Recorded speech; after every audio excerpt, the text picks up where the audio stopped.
என்னங்கய்யா இந்த பக்கம் அமித்ஷா வராரு, அந்த பக்கம் எடப்பாடி சுற்றுப்பயணம் போறாராமே.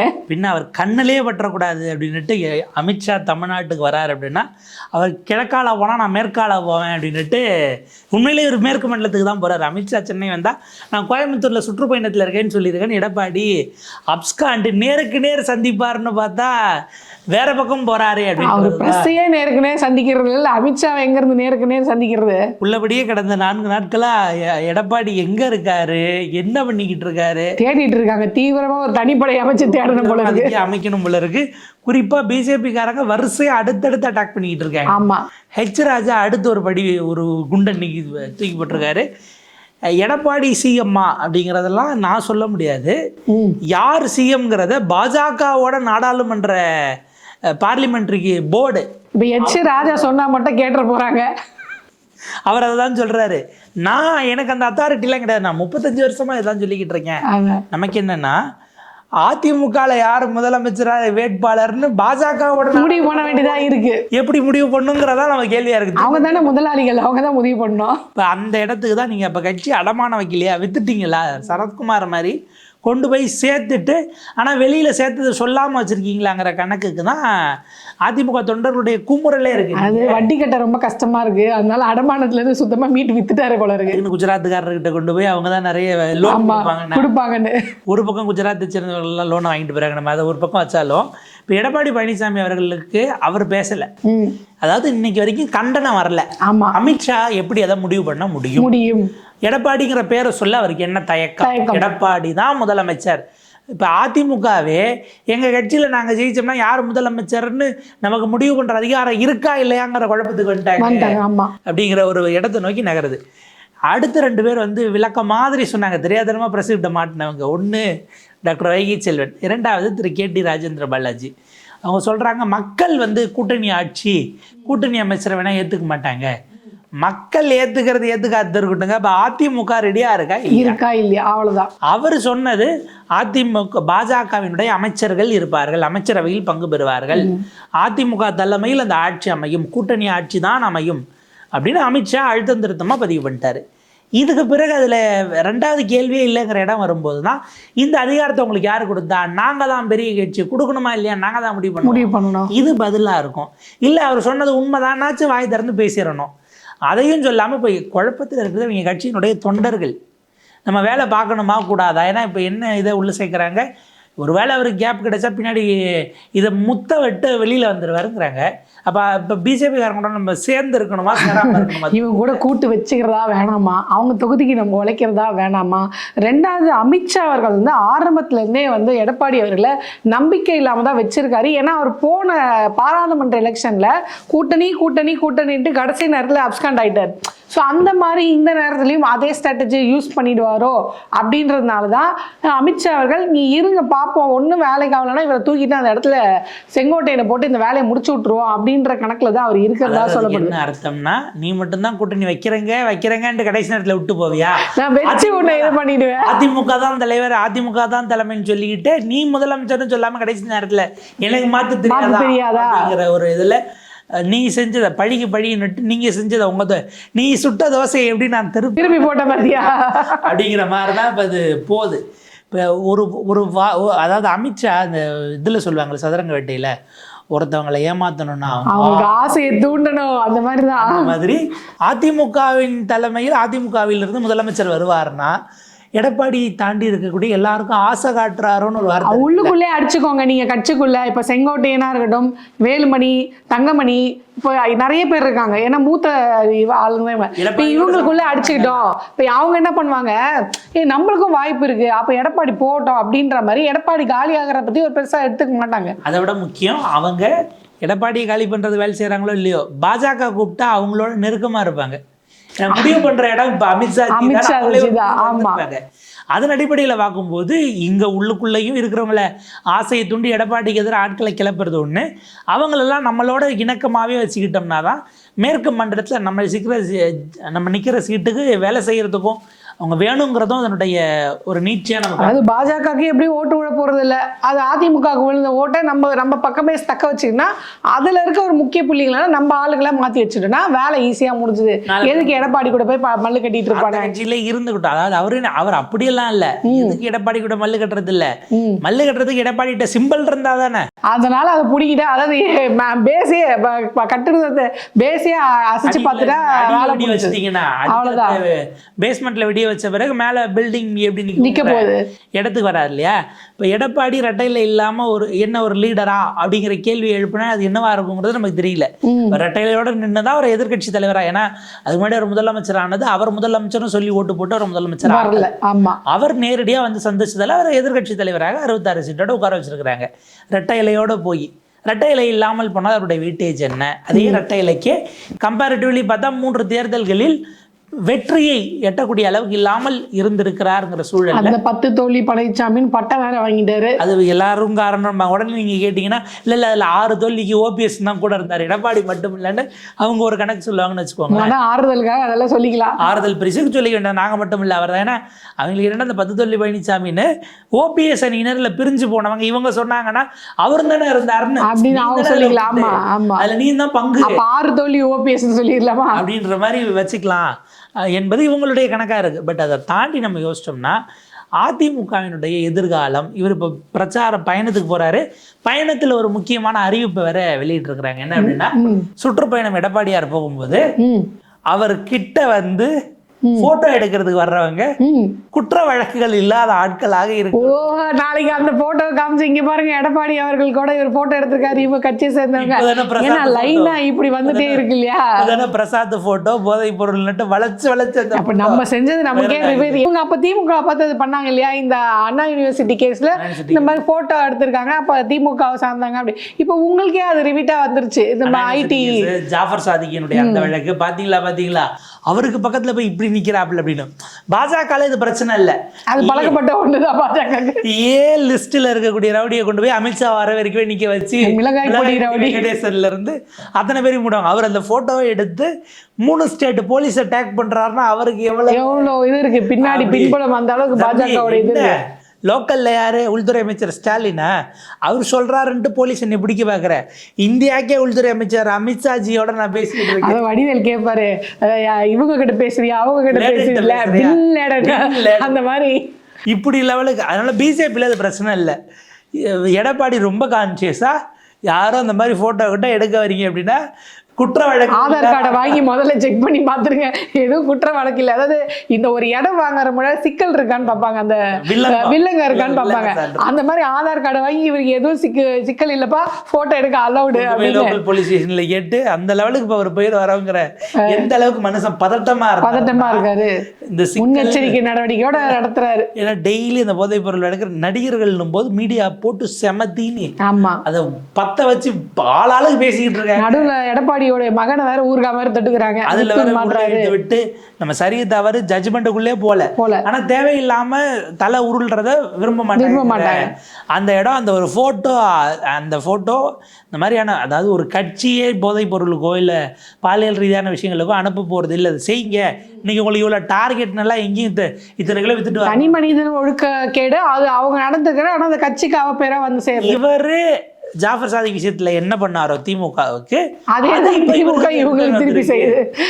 மரம் செஞ்சா திருப்பி செய்யணும் இல்லையா, அந்த லெவலுக்கு இப்போ அவங்களோட ஐடிவிங்க வேகமாக செயல்பட்டுக்கிட்டு இருக்கு. ஏற்கனவே இவங்களோட ஐடிவிங்க ரொம்ப ஆக்டிவாக இல்லைங்கிற அந்த குற்றச்சாட்டு இருக்கு. ஐடிவிங்கில் வேற இருந்தாங்க. அதனால் எந்த அளவுக்கு அதை நம்புறது, இதில் பிரசாத்தோட நண்பர்கள் இல்லை அந்த வட்டம் உள்ள எதுவும் ஆட்கள் இருக்காங்களா? ஆனால் ஐடிவிங்க வந்து நீங்கள் ஸ்ட்ராங்காக இல்லை ஆக்டிவாக இல்லைன்றீங்க. முருகர் மாநாட்டுக்கு அவங்க தானே கண்டனம் தெரிவித்தாங்க, ஐடிவிங்க தான் எனக்கு தெரிஞ்சு ஒரு கட்சியோட தலைவரை இந்த அளவுக்கு ஒரு விமர்சனம் பண்ணி அதுவும் அந்த மேடையில் அவங்க இருக்கும்போதே சொல்கிறாங்க. இதுக்கு இவங்க கண்டனம் தெரிவிக்கிறாங்க, அவங்களோட ஐடிவிங்க வந்து கண்டனம் தெரிவிக்கிறது இந்த மாதிரி எந்த கட்சியிலையும் இந்த ஒரு வரலாற்று சிறப்பு மிக்க இதை நான் பார்த்ததே இல்லை. ஐடிவிங்கிறது ஒரு சார்பணி, அது அதிகாரப்பூர்வ கருத்துனா பொதுச் செயலாளருடைய கருத்து மட்டும்தான், அல்லது பொதுச் செயலாளர் ஒப்புதலருடைய தலைமை நிலைய கருத்தாக தான் இருக்கணும். இதையே நம்ம எப்படி யோசிச்சோம்னா போதைப்பொருள் இஷ்யூவில் இருந்து ஐடிவிங்கினுடைய பெயரை மாற்றுவதற்காகவும் அந்த ரெஸ்பான்ஸை கொடுத்துருக்கலாமோன்னு ஒரு ஆங்கிளும் இருக்குல்ல. கண்டிப்பா. அப்ப அந்த இடத்துல ஐடி விங் பேர் வேற விதமா அடிபட்டுக்கிட்டு இருக்கு. டக்குன்னு பிஜேபியை திட்டி இது நம்மளை காப்பாத்திக்கிறதுக்கு வேற ஒரு ஆனா அவங்க பிஜேபி திட்ட காணமே. அவங்க வந்து ஐடி விங்ல என்ன சொல்றாங்கன்னா, இல்ல அதுக்கும் எங்களுக்கு சம்பந்தம் இல்லை அப்படின்னு சொல்லிட்டு இந்த பக்கம் திமுக திட்டிட்டு இருக்காங்க. ஏன்னா உங்க தலைவரோட மானத்தை கப்பல் ஏத்துனது அங்க பாஜக, சம்மந்தம் எல்லாம் திமுக திட்டிட்டு. எடப்பாடி 4 நாள் கழிச்சு அதான் அறிக்கை பண்ணாரு. ஆமா, ஏன்னா இன்னைக்கு காலையில திருப்பத்தூர்ல நினைக்கிறேன், வேலூர்ல ஒரு திருமணத்துல போயிட்டு முதல்வர் ஸ்டாலின் பேசுறாரு. அவர் அண்ணாவை கூட காப்பாற்றுறதுக்கு வரல, அவருக்கு அண்ணாவை கூட ஆதரவாக அண்ணாவுக்காக பேச வராமல் இருக்குது அப்படின்னு அவர் ஒரு கருத்து சொல்கிறாரு. இதை நீங்கள் எப்படி சொல்லலாம்? அண்ணாவுக்கு எதிராக திமுக எப்படிலாம் போச்சுன்னு தெரியுமான்னு நீண்ட அறிக்கை வந்து திருப்பி அவர் திமுக அதிமுக கொண்டு வராது. அண்ணாவை இந்து முன்னணி அவமானப்படுத்தியதுக்கு எங்களுக்கு பிரச்சனை இல்லை, அண்ணாமலை பேசுனதோ எனக்கு பிரச்சனை இல்லை. இந்து முன்னணியை நான் கேள்வி கேட்கலன்னா எனக்கும் அண்ணாவுக்கு என்ன சம்பந்தம் அப்படின்னு திமுக சொன்னா நான் சண்டைக்கு வருவேன். அப்ப யாரை கண்டு பயப்படுறா அப்படிங்கிறது ரொம்ப தெளிவா இருக்கு. அவர் வந்து தெளிவா தான் இருக்காரு எடப்பாடி அவர்கள். ஏன்னா பாஜக எதிர்த்து ஒரு வார்த்தை பேசினாலும் இந்த மாதிரியான நடவடிக்கைகள் வரும் அப்படின்னு அவர் தெரிஞ்சதுனால தான் அவர் வாய் மூடிட்டு இருந்தார். இருந்தாலும் இந்த 2ஆம் கட்ட தலைவர்கள் எல்லாம் இருக்காங்க பாத்தீங்களா, அவங்க சரமாரியா கேட்க ஆரம்பிச்சிட்டாங்க. இப்ப அண்ணாவை பத்தி பேசின பிறகும் நீங்க இந்த மாதிரி சைலண்டா இருக்கிறது ரொம்ப தப்புங்க. அதாவது ஒரு படத்துல பிரஸ் சரமாரியா கேள்வி கேட்கறாங்க. இல்ல இவங்க கூட்டம் நடந்தது பாத்தீங்கன்னா, நிர்வாகி கூட்டம், அந்த கூட்டத்துல கேட்டிருக்காங்க 2ஆம் கட்ட தலைவர்கள். 2வது பாஜக என்ன முடிவு பண்ணிருச்சுன்னா, எவ்வளவு அடிச்சாலும் இவன் தாங்குறான், இன்னும் கொஞ்சம் இறங்கி அடிச்சு பார்ப்போம் அப்படின்ற மாதிரிதான் அண்ணாவையே போய் இவங்க தொட்டது. ஒரு படத்துல விலை கேட்பாங்க, இந்த குடம் என்னங்க விலை, 100 ரூபான்னு, இல்ல 80 ரூபா கொடு, 50 ரூபா கொடு, 50 ரூபா வரி வர, இன்னும் கொஞ்சம் இல்ல ஓசியில கொடுக்குற. அந்த மாதிரி பாஜக ஃபர்ஸ்ட் கூட்டணிக்கே எது ரொம்ப சிரமப்பட்டு வச்சாங்க. அதுக்கப்புறம் கூட்டணி ஆட்சின்னாங்க. அதுக்கப்புறம் எடப்பாடி தலைமையில் கூட்டணி ஆட்சின்றாங்க. இது இப்ப எடப்பாடியவே கழட்டி விட்டுட்டு கூட்டணி ஆட்சி, அப்புறமா முதல்வர் வேட்பாளரை சொல்றோம் அப்படின்றாங்க. ஸோ எவ்வளவு முடியுமோ அவ்வளவுதான் அடிச்சு பார்ப்போம், எவ்வளவு தூரம் போகுதுன்னு பார்ப்போம், அடிடா அப்படின்ற மாதிரி அடிச்சிட்டு இருக்காங்க பாஜக அதிமுக. இப்போ இந்த இடம் தான் அதிமுக தொண்டர்கள் மனசில் இருக்கக்கூடியது. இல்லை நம்ம கேட்க வேண்டியது, இதே போல் 2024 இதே மே மாதம் ஏப்ரல் எலெக்ஷனு, அதில் ஆந்திராவில் நாங்கள் என்டிஏ கூட்டணி தான், சந்திரபாபு நாயுடு முதலமைச்சரான்னு சொல்ல முடியாது, தெலுங்கு தேசம் கட்சியிலேருந்து ஒரு முதலமைச்சராக வருவார்னு அமித்ஷாவோ மோடியோ சொல்லியிருந்தா, அதுக்கு பிறகு அந்த கூட்டணியில் அந்த ஊருக்குள்ள அவங்க என்ன ஆயிருப்பாங்க கேள்வி. கரெக்ட். இந்த அடுத்த அக்டோபர் வரப்போகுது. நிதிஷ்குமார் இருக்கிறார், அவர் தான் அவர் 18 வருஷமா சீஃப் மினிஸ்டராக இருக்கார். அவர் கூட கூட்டணி வச்ச கட்சி மாறிக்கிட்டே இருக்கும், அல்லது அவர் மாறிக்கிட்டே இருப்பார். ஆனால் சிஎம் அவர் தான். லாஸ்ட் 20 வருஷத்துல நாட்டில் ஒரு 1.5 வருஷம் மட்டும் ஒரு சிஎம் இல்லை, 18 வருஷம் இருந்திருக்கிறாரு. போன வருஷம் அமித்ஷா தெரியாதனமாக நூல் விட்டு பார்ப்போம்னு, யார் முதலமைச்சர் அப்படிங்கும்போது என்டிஏ கூட்டம் கூடி தான் முடிவு பண்ணணும்னு பீகார் போயிட்டு வரும்போது ப்ரெஸ்ஸில் பைட்டு போடுறாங்க சொல்லிட்டு வந்துட்டார். அடுத்த 1.5 மாதம் நிதிஷ்குமார் அலற விட்டார். ஒரு முதலமைச்சர் மத்திய அரசு கூட்டணிக்குள்ளே இருக்குது, இவங்களோட எம்பிஸ் அங்கே இருக்காங்க, அரசு விழாக்களில் முதலமைச்சர் புறக்கணிச்சார். 2 டெப்டி சிஎம் இருக்கிறாங்க, அவங்க துறைகள் சார்ந்த விழாக்கள் எதுக்கும் முதலமைச்சர் போகலை, அவங்க யாருக்கும் அப்பாயின்மெண்ட் கேட்டால் கொடுக்கல.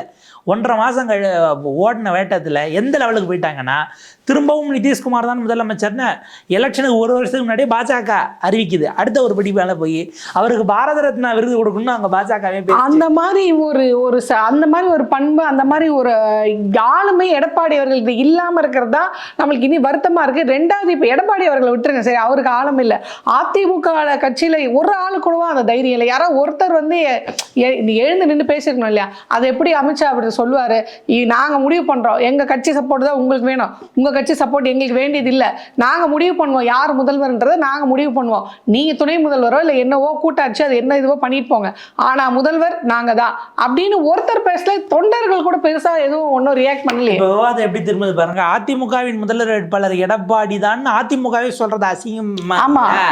அந்த இடத்துக்கு கொண்டு வந்து நகர்த்துறாங்க. எடப்பாடி தான் பொதுச் செயலாளர், அவர் தனியா முதலமைச்சர் வேட்பாளர், இரட்டை தலைமை இருக்கும்போது குழப்பம் வந்தது, இவர் கட்சி தலைவர் புரியுது, இவர் ஒருத்தர் தான் இருக்காரு.